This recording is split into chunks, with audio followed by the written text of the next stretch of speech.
Assalamualaikum warahmatullahi wabarakatuh. Selamat pagi anak-anak kelas 6. Bagaimana kabarnya? Semoga semuanya dalam keadaan sehat walafiat ya. Dan kemarin Bunda belum sempat menerangkan tentang PB1 di subtema 1 tema 3. Dan hari ini Bunda akan menjelaskan sudah masuk di tema 3, tokoh dan penemuan. Dan sebelum kita memulai pelajaran, seperti biasa kita siapkan terlebih dahulu supaya belajar kalian nyaman. Kemudian kita mulai dengan doa. Nah anak-anak, di hari ini ya kita akan mempelajari tentang muatan IPA. Di muatan IPA yang pertama kali bermuatan fisika adalah kita belajar mengenai rangkaian listrik ya. Nah apa itu rangkaian listrik? Jadi rangkaian listrik ini anak-anak dibedakan menjadi rangkaian terbuka dan rangkaian tertutup ya, seperti gambar ini.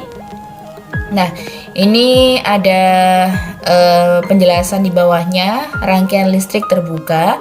Jadi maksudnya dari terbuka ini adalah saklarnya, ini ya. Saklar tidak terhubung sehingga arus listrik tidak mengalir. Jadi terbuka itu istilahnya kalau dalam di rumah itu di off kan ya. Jadi sehingga mati lampunya, tidak ada aliran listrik. Sedangkan gambar yang sampingnya ini adalah rangkaian listrik tertutup. Nah, ini saklarnya tertutup ya.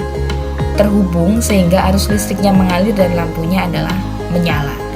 Pada rangkaian tertutup, semua komponen terhubung. Rangkaian tertutup dapat dibedakan menjadi dua ya. Jadi pada rangkaian tertutup dapat dibedakan menjadi dua, yaitu rangkaian seri dan rangkaian paralel. Nah, di sini rangkaian seri ini rangkaian yang disusun secara seri dan tidak bercabang aliran listriknya. Nah, ini gambarnya jadi tidak ada cabang-cabang. Contohnya di mana? Contohnya itu di lampu senter ya. Ini termasuk menggunakan rangkaian tertutup seri. Sedangkan kalau rangkaian paralel, rangkaian yang tersusun secara bercabang aliran listriknya. Nah, seperti ini gambarnya. Jadi, kalau seri tadi kan langsung lurus gitu aja ya. Dari kalau ini ada cabangnya. Jadi, lampunya ini jumlahnya 2, tapi di sini ada cabangnya menghubung ke saklar. Kalau rangkaian paralel ini contohnya adalah rangkaian listrik yang ada di rumah kita.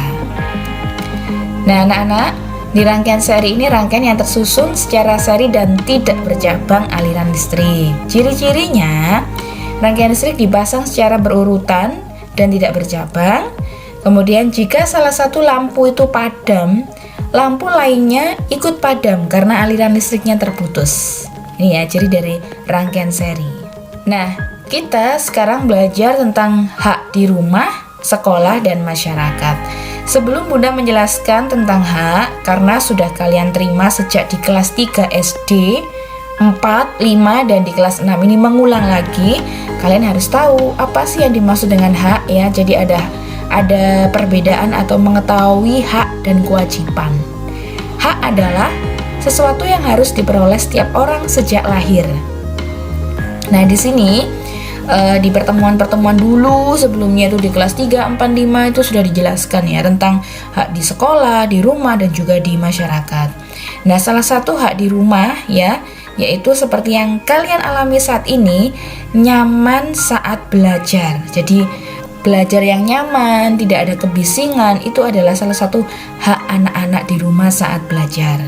Nah, kemudian contoh yang hak di sekolah adalah belajar dengan nyaman. Ya, jadi kalau ada kebisingan atau ada tempat atau lokasi yang kurang bersih, itu bisa dikomplain karena hak anak di sekolah itu adalah belajarnya harus nyaman.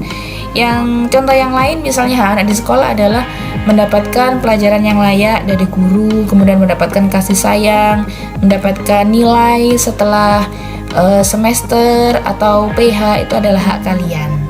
Tadi hak di sekolah, sekarang kita ke hak yang ada di masyarakat. Nah, contohnya adalah ikut serta dalam kerja bakti juga merupakan hak di masyarakat. Kemudian contoh yang lain mungkin nyamanan hidup ya di lingkungan sekitar masyarakat, atau bisa menikmati fasilitas umum juga salah satu hak yang ada di lingkungan masyarakat. Nah, apa saja faktor-faktor yang mempengaruhi penggunaan hak itu? Nah, kalau di lingkungan rumah, faktornya bisa kemampuan ekonomi keluarga, kemudian aktivitas orang tua, dan juga aktivitas lain di rumah ya. Jadi contohnya adalah hak anak di rumah itu mendapatkan kasih sayang dari orang tua, kemudian mendapatkan makanan yang bergizi ya. Nah, kalau misalnya di dalam sebuah keluarga itu ada kemampuan atau kekurangan di segi ekonomi, maka hak anak itu tidak bisa tercukupi. Misalnya adalah dari segi pendidikan atau dari segi kesehatan tadi mengenai asupan gizi yang seimbang.